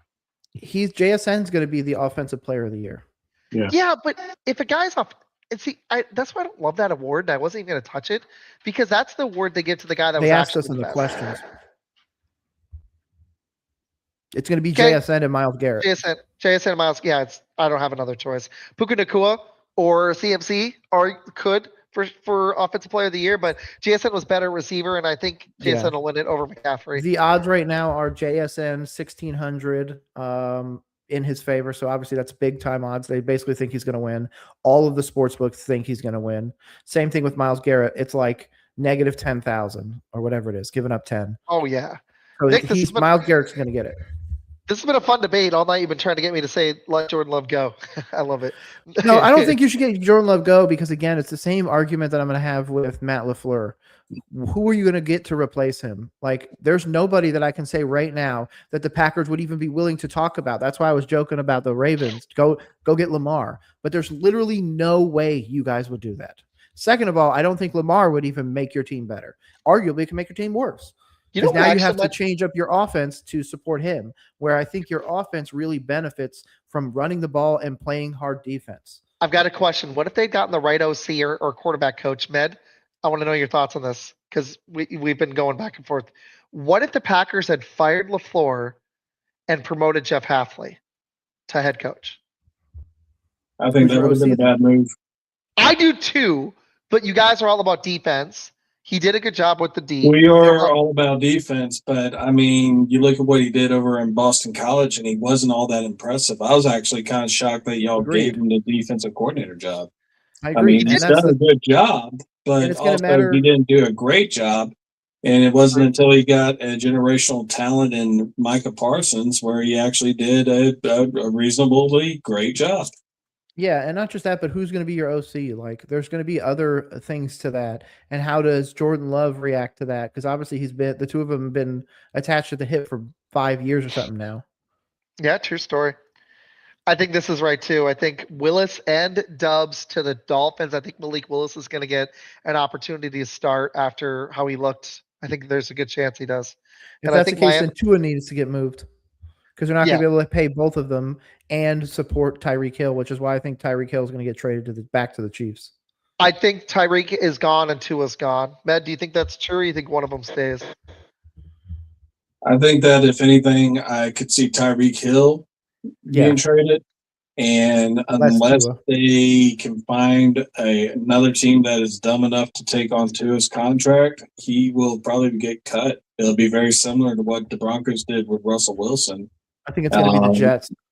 And I mean, are they coming? Is the Broncos coming off of that big dead cap thing that was going on with when they released? Yeah, they're actually going to have money. That's what makes Denver scary. I think Denver's going to be the favorite, even if they don't win it this year. They're about to have 40 extra mil, so they're going to get to go spend at receiver and more help on offense, the offensive line, any positions they want on D. But really, they can continue to show up the offense around Bo Nix. I know he's going to be coming off of an injury, but it's not an ACL, so I think they're going to be the team to beat next year because I think they've broken ankle though is still pretty bad. I mean, you want to know what happened to Dak Prescott after he broke his ankle? He's not quite the same quarterback that he was before his ankle got broken. You want to know who else has a ton of cap? Who has the number 4 most cap in the NFL? Carolina. Nope. Hell no. The Seattle Seahawks. Oh shit. Damn, dude, that's crazy. They'll have $71 million. Dude, that's scary, man. Really? Yeah. I'm looking at it right now. And of course the Packers have -10. We don't. Do we really? Yeah, you have -10 million. Oh, the Chiefs are -62. The Vikings are -48. The Dolphins are -30. So yeah, there's quite a bit. You guys are pretty screwed. But the Jets are the ones, 66 million. I think they could support Tua. They need a quarterback. They have Garrett Wilson. Hey, we're I see -4, but yeah, we're 22nd. Oh my gosh, Tennessee is 100, and I still think they're gonna suck. Isn't that funny? I don't know. Maybe Cam Ward's good. We'll see. I just don't. Cam Ward broke 3,000 yards as a rookie for the Titans after they fired his coach. He's good. Yeah, it just. Then they signed Robert Saleh. Robert Saleh is going to be good. That defense is going to be legit. Like the Titans are going to be great. He's got talent. I just think going to trash. I'm curious who the OC is going to be. I just don't trust. I don't know about Saleh as a head coach, and it really is going to come down to if he can get the right dude to run the offense and build an offense. Because I just Cliff Kingsbury, I think, will end up as a Titan. This one's interesting. I like Breece Hall. Where would Breece Hall going to go? Breece Hall's going to get an extension because the Jets can't afford to lose him. Period. That's interesting. I don't think he's worth trading it either. I got one more award I want to hit you guys with, and if you guys have any stuff, I got some questions, but we're coming up on an hour and a half. Who gets Coach of the Year? I like Mike Vrabel. I think Vrabel too. I like Vrabel, but honestly, if McDonald ends up in a Super Bowl and wins it, McDonald's getting it. I could see that. I mean, McDonald's running the #1 defense in the league. Like, I still think it's Vrabel, but I could absolutely see McDonald. Who's the other candidates? It's Liam Cohen. Liam Cohen, which he made Trevor Lawrence relevant again. Yep. I mean, geez, you should win an award just for that, right? He did it by running the ball and taking the thing out of his hands. Yeah, he did. It was the smartest thing he could have done. He's like, all right, we're running the ball. You're not touching it. Top 5 is Ben Johnson, Liam Cohen, Mike McDonald, Kyle Shanahan, and Vrabel. Ben Johnson deserves some love, man. I'm going to be real here. What does he deserve love for? He already got the city of Chicago. What else does he need? He turned. Okay, Med That's knows. Kyle Shanahan on that. Chicago has been terrible. Exactly. A better Chicago is good for the NFL. Oh, absolutely. He instilled stability to a team that had none. They didn't have stability since Lovie Smith. Med knows. He's been miserable. They finally got it. It's the first head coach they've had that Med. What's the last good coach you guys had before Ben Johnson? Is it Lovie Smith? It is Lovie Smith. Jesus, man. Some people will say Charles Nagy, but I think that when we had Charles Nagy, we were in NFL purgatory. Matt Nagy. Was it Matt Nagy? Matt Nagy, yeah. Right now, the odds are in the favor of Vrabel over McDonald. Yeah, that's the way I would lean, but I like Ben Johnson too. But Liam Cohen, all five of them. Honestly, Shanahan should almost just get a vote just because he had that team and winning the playoff game with that many injuries. That's crazy. That they had even more severe injuries than my team. That was the most injury ravaged team in the NFL. That's crazy to lose Fred Warner, Bosa, and have Purdy out for part of the year and Kittle out for half the season. Have you seen the story of why they think it happened? No, what's the story on that? They have an electrical substation literally right next to the stadium, literally right next to it. And there's a certain frequency that they give off that helps deteriorate tissue in humans. And they're now being investigated for it.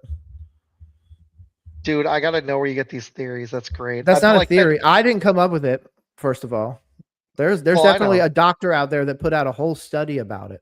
And they said that specific electrical signal or whatever literally breaks down soft tissue and things that would normally be ACLs and everything. And the 49ers have the most. So what's next to the Packers stadium that messes my team up? It's just too cold. Poor management. Eating too much poutine before the game. Listen, do not No, I will not take poutine slander. Is absolutely outstanding. That's true. When we cut Gary, we're gonna free up like 20 mil. I'll take Rashawn Gary. I'm actually ready to let him go, but he did have splash some moments this year, but that was with Micah. That's why you get a Micah. It's like having Steph Curry. It's having a superstar. It makes everybody around you better. But that guy gets hurt, then you have ramifications. So you're right, Nick. But I would still do it every day of the week. The Lions, yeah, I guess so. They got ravaged by not having Ben Johnson. True story. That hurt. And Aaron Glenn. Yep. Mad. Any final Arcadia stuff? I know it's been a long week for you, and you've got a lot of stuff tomorrow, so I want you to get some rest, buddy. Any final thoughts? When are we? What month-ish do you think we're going to see in Arcadia? I don't want to rush it. I want it to be good. But when do you think we're going to see it?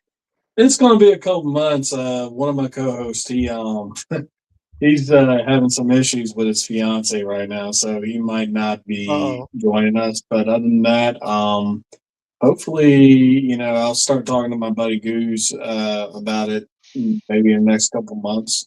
So cool, man. If you need another guy, I'd like to hop on when I can. That sounds like fun. Any final thoughts on your Bears that you would like to see? I'm sure you'll be on again before the free agency starts. Definitely.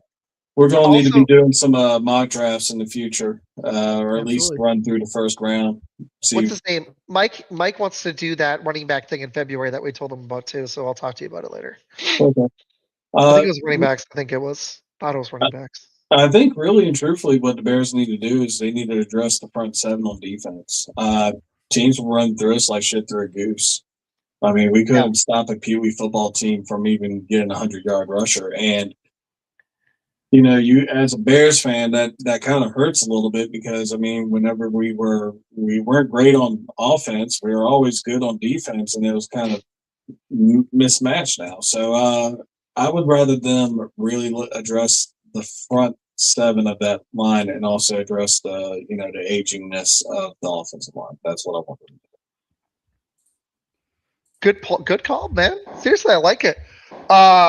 We've talked a lot about my Packers. Don't let Quay Walker go if you can help it, but hopefully they, you brought LaFleur. We're running back with LaFleur. When you've got Bears fans happy about our head coach, Nick, that tells you all you need to know. You're right. I always say you don't want to let somebody go because you don't know if the next guy is going to be worse. Yep. But I did hit my breaking point. I wasn't there the last 3 years. Why haven't you wasn't. hit it with Jordan Love then? Oh, I have. I just know we're not going to let him go. Oh Because no, trust me. He for one point there, I'd get a text message about how much Jordan Love infuriates him. pisses me off. I'm so, especially after living my whole life with Favre and Rodgers, I have to watch this guy. And I'm like, he's not a clown, but please. Rodgers Look also who's got it. clearly Packer benefited fans from are having spoiled. Devontae Adams. Packer fans are spoiled. I mean, Wait, you had two Hall of Fame. Nick, say that again. What'd you say? He clearly benefited from like Devontae Adams and guys like that. Like Aaron Rodgers? Rodgers was propped up by a fantastic defense and really great weapons. You look what he did with the Jets. Well, I mean, that's why I do want to see And the Love with some Steelers. better receivers. I think if even if Rodgers had these receivers, he would have looked quite like Aaron Rodgers, even in his no, prime. he would have won 5 games, and you guys would have fired Mike or LaFleur already. So Love is good. I know he is. It's just He's frustrating. good, not great. There's plenty of good quarterbacks So what out you're there. telling me is Aaron Rodgers actually held down Mike McCarthy. I agree. Nick, When you're Mike not actually McCarthy believing takes the this, right? Steelers' job and wins more games than the Packers, I'm gonna laugh. Do you just say things to make me mad? No, the Aaron Rodgers era was the bane of all football. Anybody who Dude, thinks that he's- Aaron okay, Rodgers is okay. a good quarterback likes watching a dude throw pretty, quote unquote, pretty balls. That's it. Okay. He's In not the even regular top 5. Not even in the- top 5. I mean, Clay Matthews probably like touching on his pretty balls.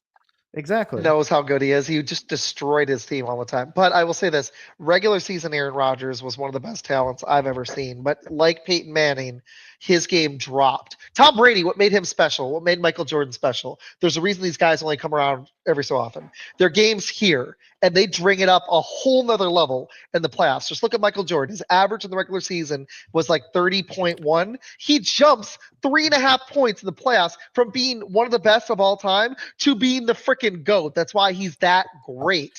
Michael Jordan required multiple bothered Hall me of with Fame LeBron. teammates. Yes. Of course he did. Every great player had all. Magic Johnson he's the had only Hall one of that Fame gets the teammates. praise. Phil for 6 rings. Jackson. Scotty was great. They wouldn't have won 6 without him. But you know who wouldn't have won any rings? Magic Johnson wouldn't have. Steph Curry wouldn't have won any. You have to have other good players as well to win a ring. Sam Darnold, if he wins a ring, you know why they're going to win one? Because the defense, and the coaching.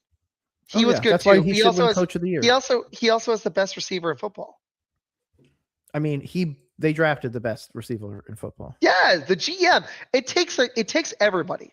Even basketball, it's not just one guy. Then we got to stop giving all the credit to Michael Jordan. He's still the greatest player ever. He had the best number 2 ever. Arguably, he's not. If we want to talk rings, he's got less. If we want to talk points, there's people that have more. If we want to talk assists, rebounds, somebody has more.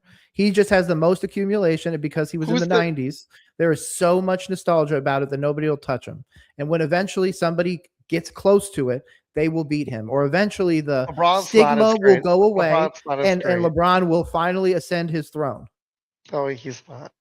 He's not. If anybody right now, if we could magically put the two of them to play against each other, I'm not saying Michael Jordan wouldn't score points, but LeBron is a clearly better overall player than he ever was.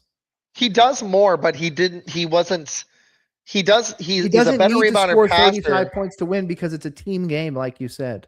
The difference is LeBron is not out there trying actively to be the greatest player of all time. That's all Michael wanted to be, and the stigma now of the shoes and the 6 rings will precede him for a very long time.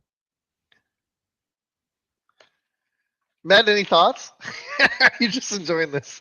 No, I mean, personally, I see what he's saying. 1-on-1, I think LeBron would probably beat Michael Jordan.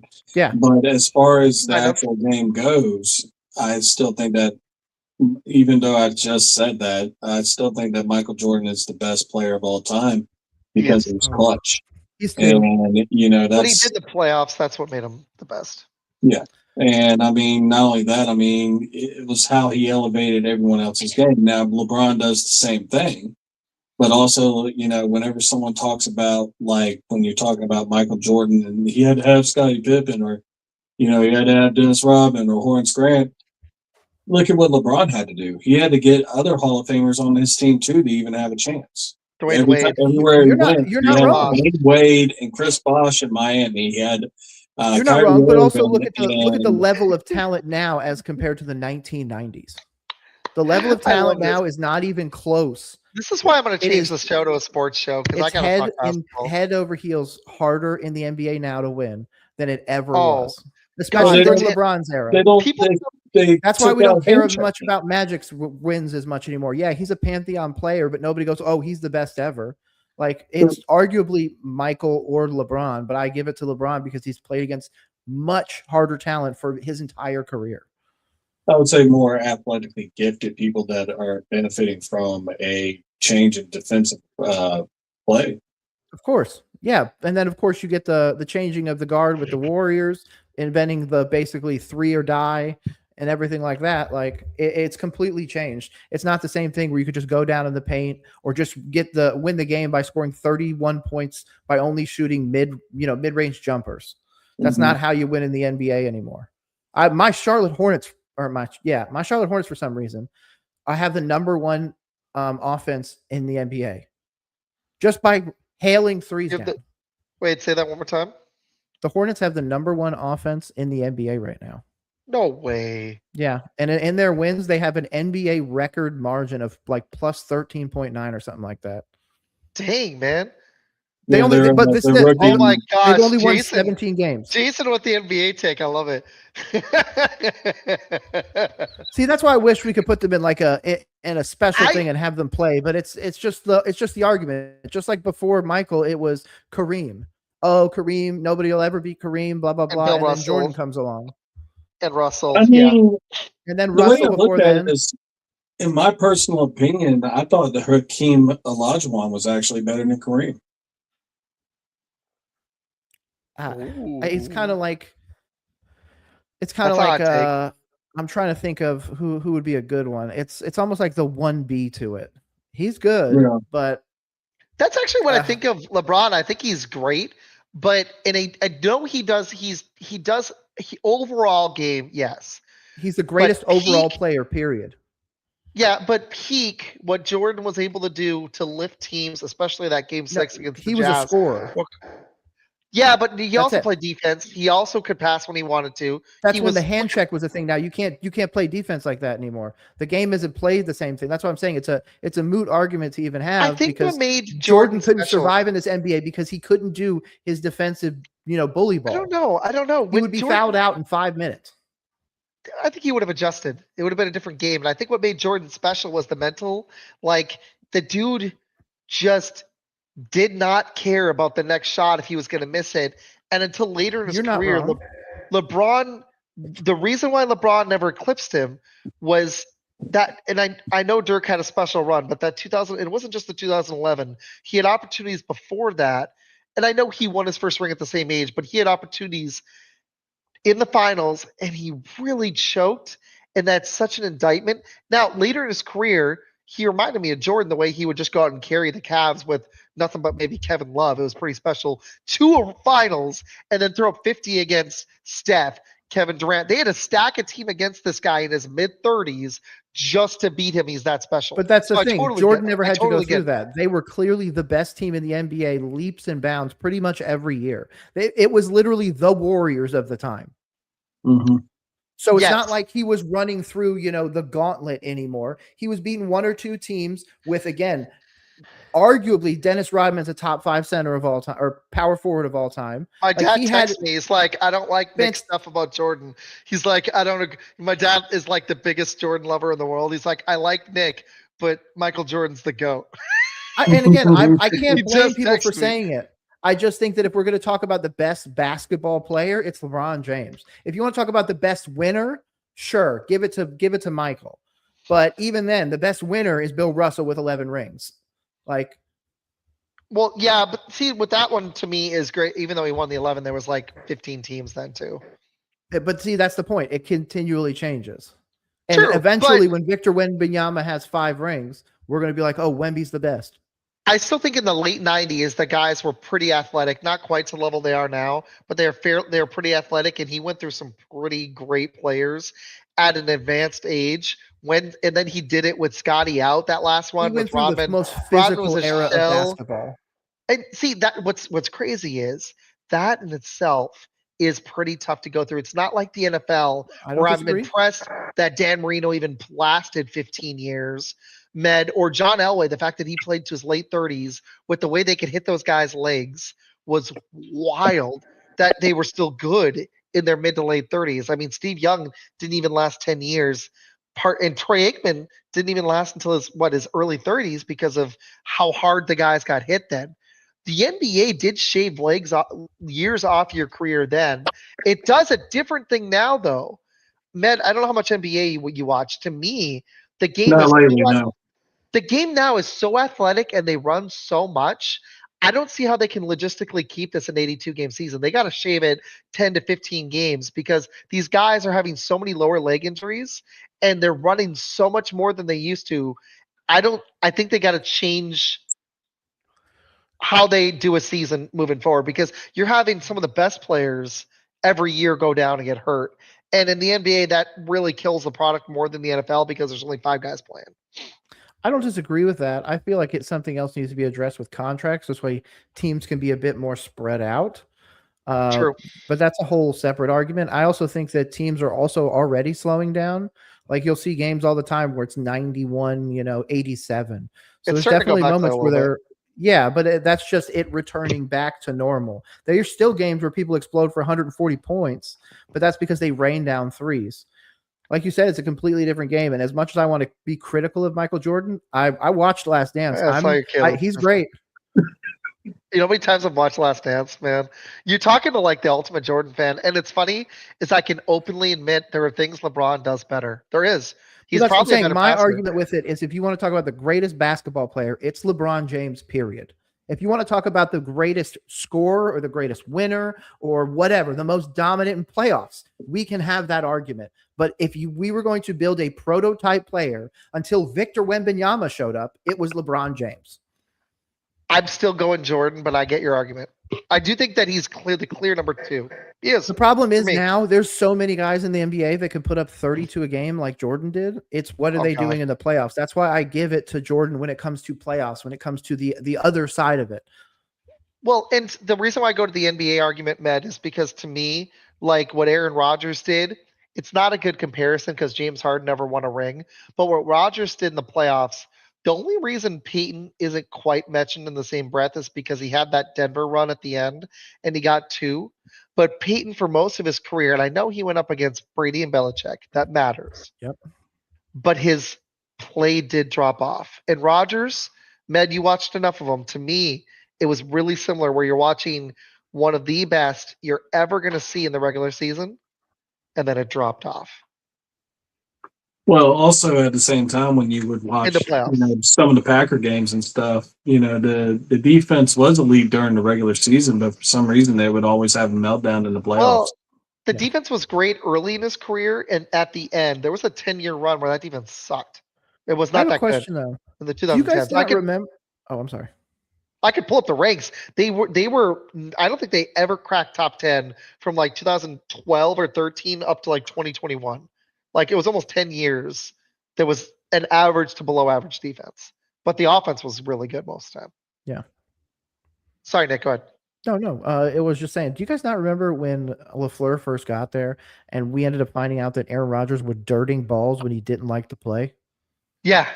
Okay, that's what he did his entire career. That's why he didn't throw a whole lot of picks, because he would rather just toss it into the dirt or yeet it out.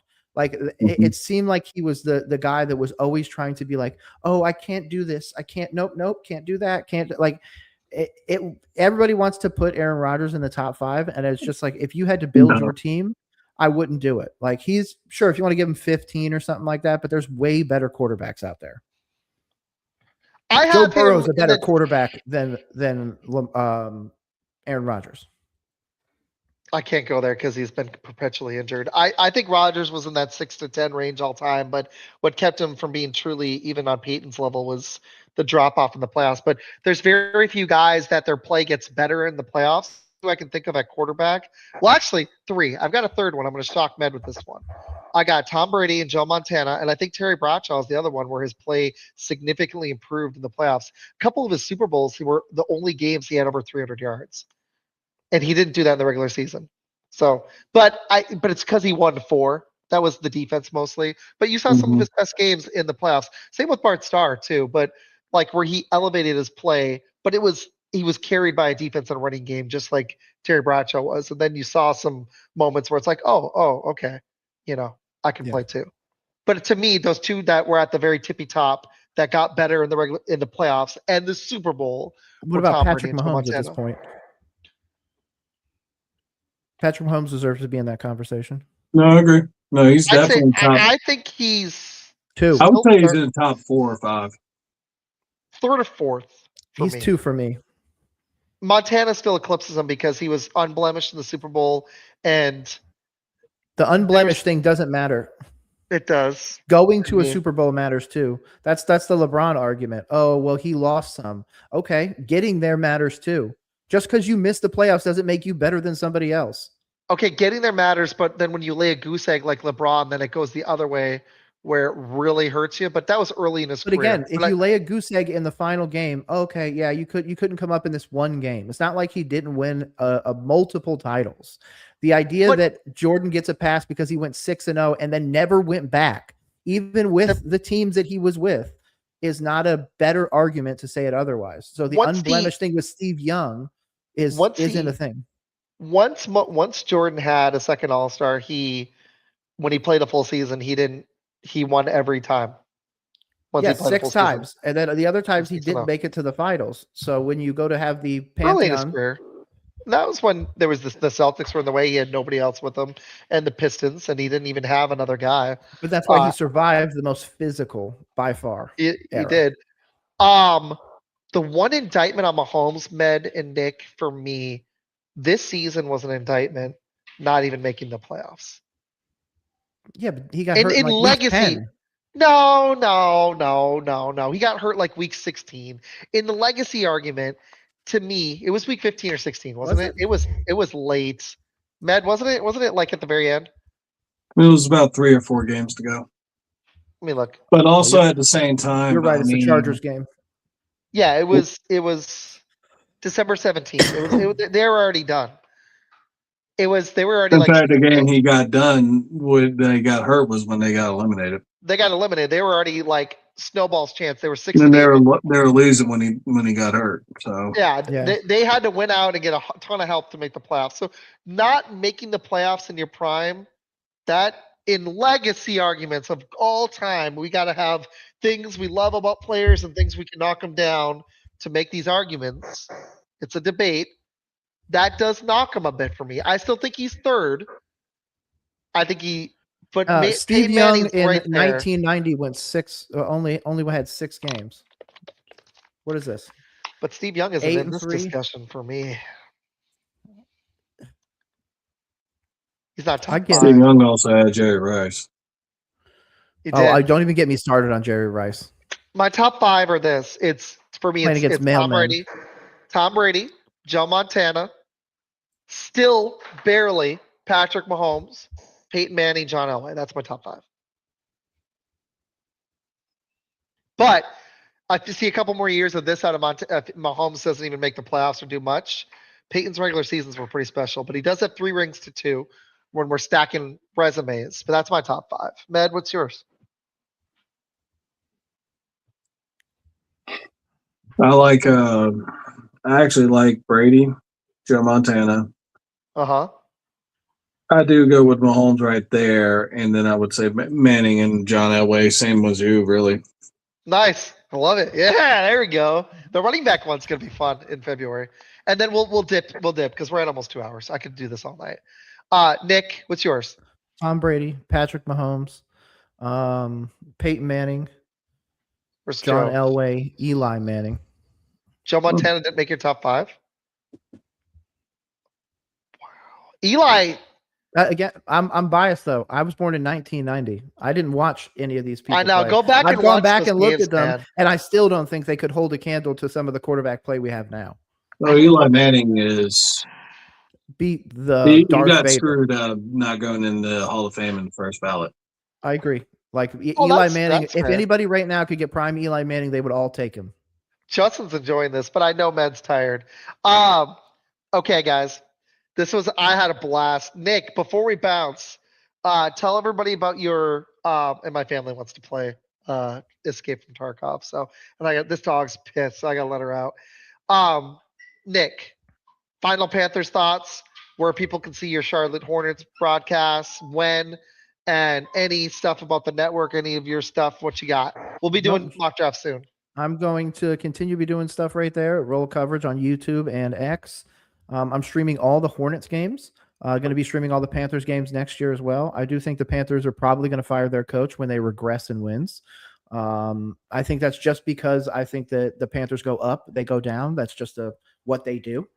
So unfortunately, we're on the other side of that. Other than that, I've just kind of been chilling. I'm going to be writing for Blitz Sports Media this year for the Panthers and supporting them and everything like that. So, yeah. Cool, man.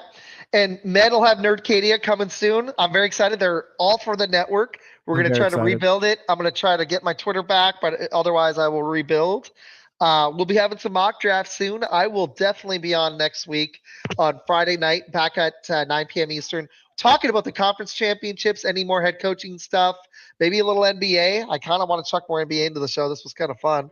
Med, I appreciate you hanging out, man. I know you're tired. You rock, dude. Justin's going to check your stuff out. Nick, can you throw your YouTube in the chat for me? Post a comment? Yeah, absolutely. Nick, Justin, I'm gonna post it so you can click on it and go to it. I'm gonna start doing better with that. But man, I'm excited for Nerdcadia, man.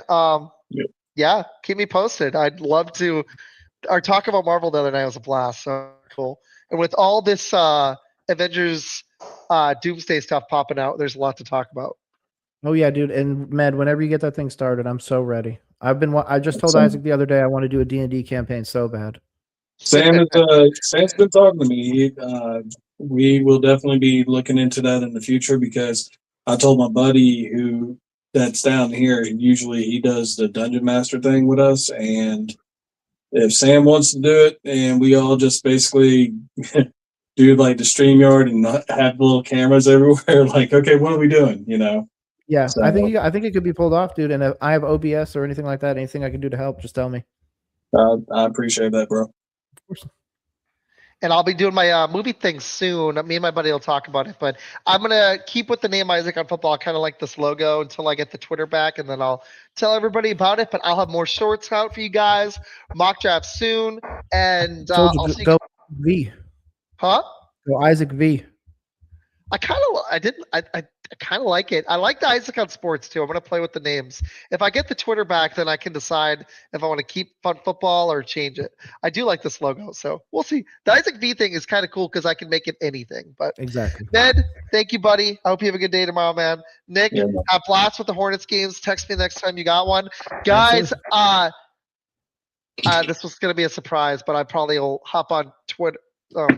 Twitter tomorrow and talk a little UFC before the fight. So stay tuned for details, but I'll see you guys soon. This was a blast. Justin, thank you for hanging out, man. I would go longer. I know Med's had a long day and my family wants to play. Jason, thank you for hopping in. He left this great comment for you. Can't even win a championship without his team stacked. And he says, every fan base wants to be us, but they can't be us because they aren't the Packers. Why would I want to be y'all?